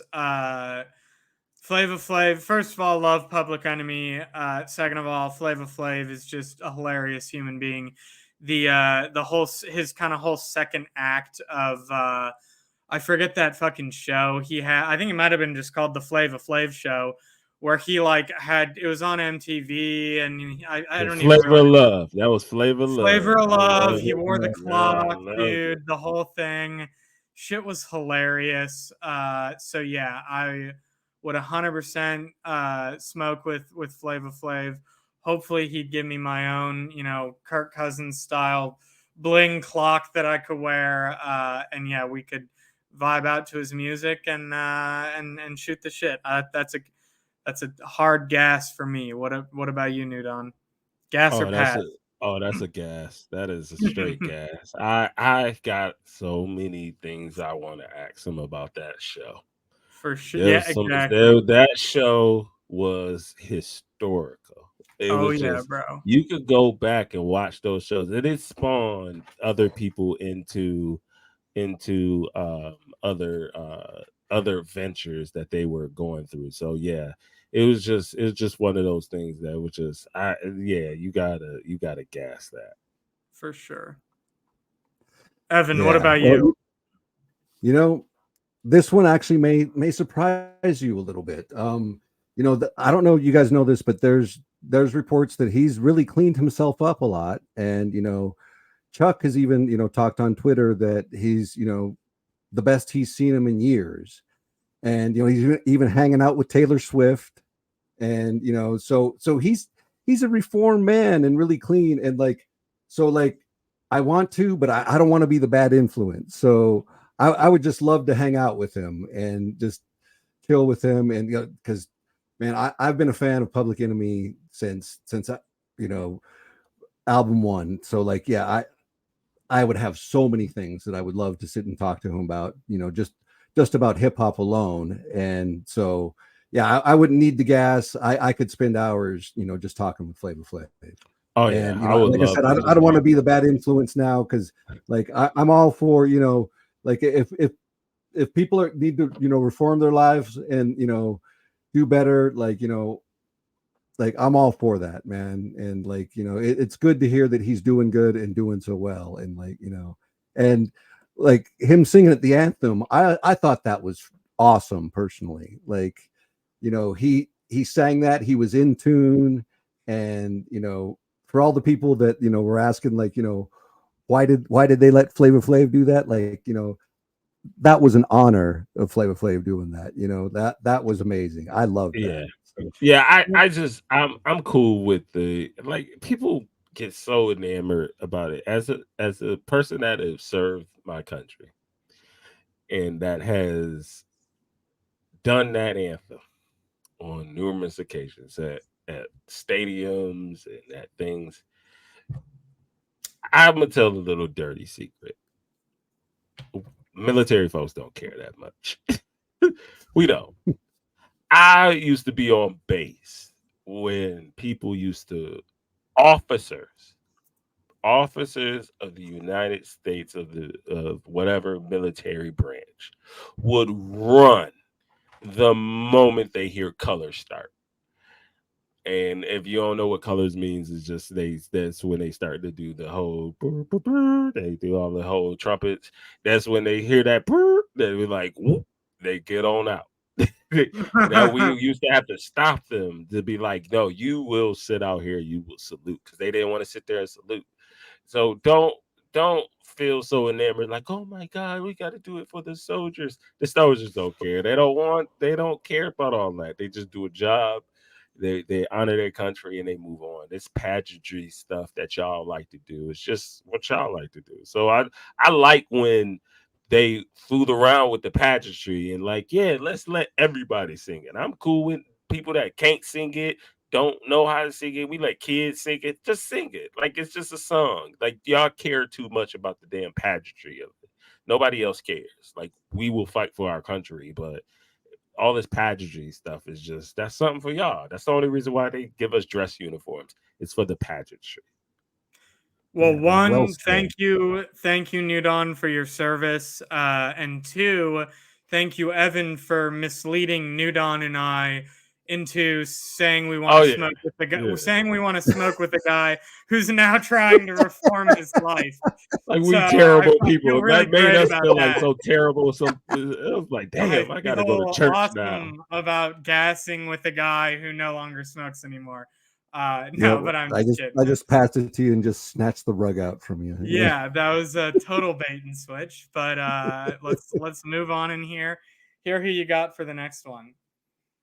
Yeah, so the next one, is famous writer, known for a lot of things, the Telltale Heart and the Raven, Edgar Allan Poe.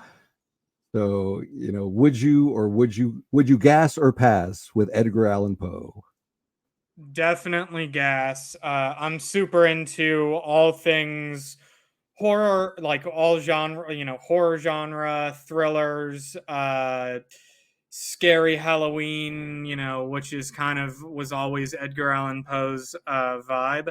So there's actually a new Netflix show. I guess we might get to this next, but there's a new Netflix show based off of a bunch of Edgar Allan Poe's writings that's supposed to be great.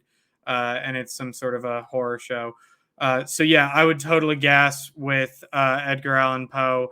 Again, another person that you could soak up a bunch of knowledge from, and would love to listen to him tell some spooky ass stories and, get spooky with it. Yeah, it's a definite gas for me. Edgar Allan Poe is from Baltimore, right? He's a Baltimore guy, right? Because I I'm not. remember, I believe so, but I'm I not think sure. their museum is in like DC or Baltimore area. It's a Yeah. museum or something for him. I've Hmm. been there because during our service, like a lot of people think like when we do military service, like it's just like brute force or whatever. Like I actually got a lot of education out of the military service and like going to school and like in those times when I was studying when I was in I was stationed in Baltimore, so I spent a lot of time in Baltimore, DC, Virginia. So I learned a lot about history, and just Edgar Allan Poe was just one of those poets that you had to have time to like listen to. It's the tragedy of it, and it's the heart of it, and it's just one of those things that you want to have a conversation with somebody that is able to write in that kind of way to like make you think, but also make you understand life in a different way, but life after life in a different way. How the beauty of death, but also the tragedy of death too. So to get into that kind of like dynamic with them is it's a definite gas for me. Hell yeah. What about you, Nice. Evan?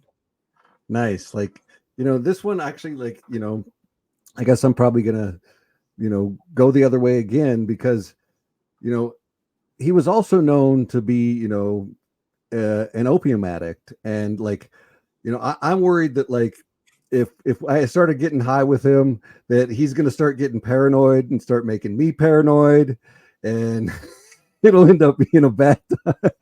so This so sounds like, like as another much as bait and I, switch, Evan. Yeah, much it's as like it feels like You're it just feels out like here he's walked killing into another Nudon and trap. I, dude. This is messed up. These Sorry, Jedi mind continue. tricks Evan is pulling on us as Yeah, we're sitting here high trying to think yeah, this stuff yeah. through. It's like, okay. so anyway, let's move on to our last one. Our last one, we all know him, we all love him. He's the player who actually will come and interact with fans. Kevin Durant. Will you Yeah, gas or pass with Kevin Durant? I would totally gas with KD. There's that famous clip of him on Dave Letterman's like Netflix special, and Dave Letterman's asking him, like how many players, is it true that the majority of the NBA, smokes marijuana? And this was a couple years ago before the NBA had legalized marijuana. And Kevin Durant's like, what do you mean? Like all the NBA smokes marijuana? And he's like, really? He's like, yeah, I'm high right now. Like as I'm doing the interview. And it was this clip that was awesome clip that went viral. So, yeah, ever since then, I've loved Kevin Durant from a marijuana standpoint, and then obviously just one of the smoothest basketball players of all time. Anyone, he's just so the Lakers played him the other day. He put up 39 against us. Is still at his age just so smooth, so incredible. Has such a deep bag.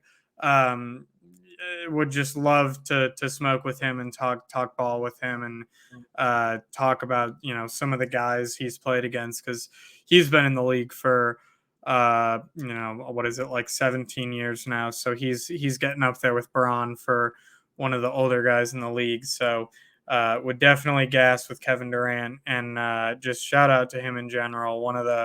I know a lot of people don't like him for some reason, but he's one of the best to ever do it, and I respect that he kind of marches to the beat of his own drum. So, what about you, New Don?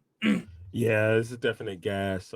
He's a smoker, and I was one of those guys that felt like I wish more industries would just embrace it and just understand like the medicinal things about marijuana. And I'm glad that he was at the forefront of just that conversation to say like it's not a performance enhancer. like Sherry Richardson not being able to run. But I'm glad. I think that had needed to happen to motivate her too, because I think she would have been at the Olympics and kind of got embarrassed by those other guys, because it would have been, she wouldn't have been ready for that moment. But this causing her to actually go out there and she train and train and train and train and train. Now she's the fastest in the world. So that needed to happen, but it's still the way it happened. It was one of those things, like, it was not a performance enhancer. Why are we having this conversation? It helps me deal with your bullshit. like that's a lot of it is just that. It helps me deal with your bullshit. So a lot of industries need to embrace that, and I'm glad he was at the forefront of that. So I would like to have that kind of conversation with him. I would like to ask him like honest questions, like, yo, what made you really think about, why did you leave OKC? Like, why did you leave OKC? Why was it really Russ in that situation? Was it just like you just felt like, yo, this was the best chance you could win?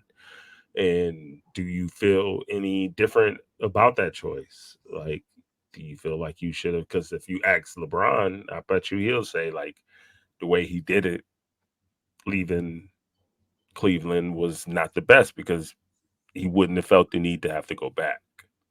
So I wonder if KD feels the need to have to go back and fulfill that, or does he not? Is this the path he's chosen, and he's just said, okay, it is? So I would just like to have that kind of conversation with him, to, like, beyond basketball, like, what were you thinking, like, the off court thoughts? Because we always get the on court thoughts of him. I wanted to know what he thinks about off court, the business of basketball. I would love to know what he thinks about that. That's an awesome question, dude. I've actually haven't, before Evan answers, I haven't thought about that. And randomly, the Thunder do have the assets to, if they wanted to probably be able to get KD. But that's a conversation for another day. But that is actually a really interesting thought of does he, maybe want to fulfill something that was unfulfilled by when he left. But Evan, what about you? Gas or pass with KD? Yeah, I could try and switch it up on you guys here again, but no, this is where I go into my mode of pleading, because not only do I want to gas with Kevin, I want him to come on this show. Please, Yeah, Kevin, like that is one of my dreams, like, to get any player, but especially an active player, to come on this show and talk with us.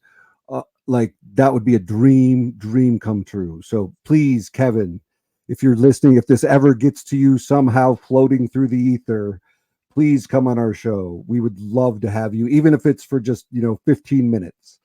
So, like, that's he interacts with the guys. I was in that space when he came on.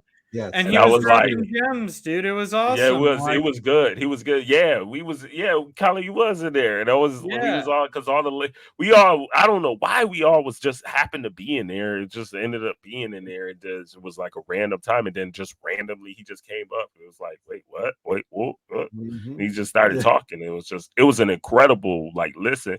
People was, I guess, was like trying to go at him, but he was just being honest, and I just enjoyed him being honest. And I hated that people were like the other media folks was like, why are you arguing with guys on, like, no, that's what the fans want. Like, what are y'all talking about? Incredible. The fans want him to have, it was incredible to have an actual player say, y'all care too much about this, or y'all care too much about that, y'all should just enjoy the game.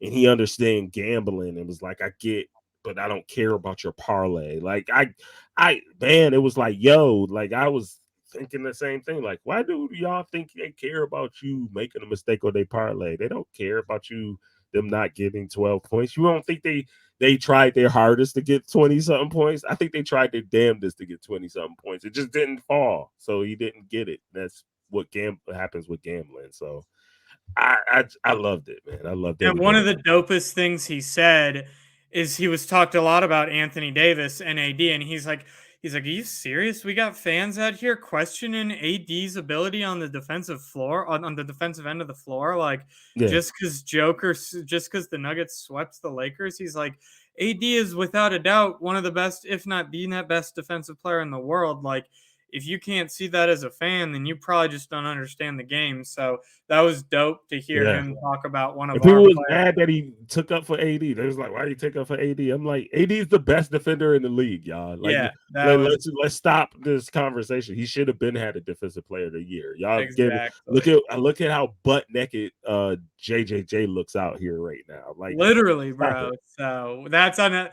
We could probably go on an hour rant about that, but that was awesome to have KD confirm what all three of us know about Anthony Davis. Absolutely. So anyway, it's been another great conversation, a lot of fun, but had a lot of fun having you up here, Nudon. Great talking to you again, Colin. Nudon, is there anything that you'd like to, you got coming up that you'd like to plug before we say goodbye here? No, nothing new. Other than the Dawn Lounge that's coming soon. I'm getting it. My podcast ready to go. Probably gonna have some guys on there. Would love to have you guys on there. It's more of just like this kind of vibe. It's a little bit of a backseat. I want to kind of let the season go on, and when we have the lulls of the league where we have those Sunday night games and stuff like that, kind of have an after show, and be able to have a conversation really about the game of basketball and what's going on in the league and what's not going on, and maybe a little drama here and there, but no bar fights or anything like that. So coming soon, the Dawn Lounge, and y'all can follow me at New Dawn on Twitter or X, whatever you want to call it. Y'all can see me always on Late Night Lake Show Spaces. I'll be on there. Purple and Gold Mine Spaces, and their stuff they're doing. I'll be on there. So y'all catch me everywhere. Yeah, if you're not, for the listeners, if you're not following Nudon on Twitter/X, definitely slam that follow button. He's always dropping gems on Spaces, and he's also got some just hilarious. He's one of my GIF kings. So appreciate you for coming on, man, and I'll let Evan finish up here. Yeah, man. Again, just great conversation. Great to have all you guys. So anyway, we're going to sign off here. So everybody, peace out and stay zooted. Stay zooted, y'all. Oops. In the history of mankind, men have been called out and written up millions of times over. But only one man was written up for, and I quote, making barnyard noises and wouldn't stop. Rest in power, my friend. Washiko.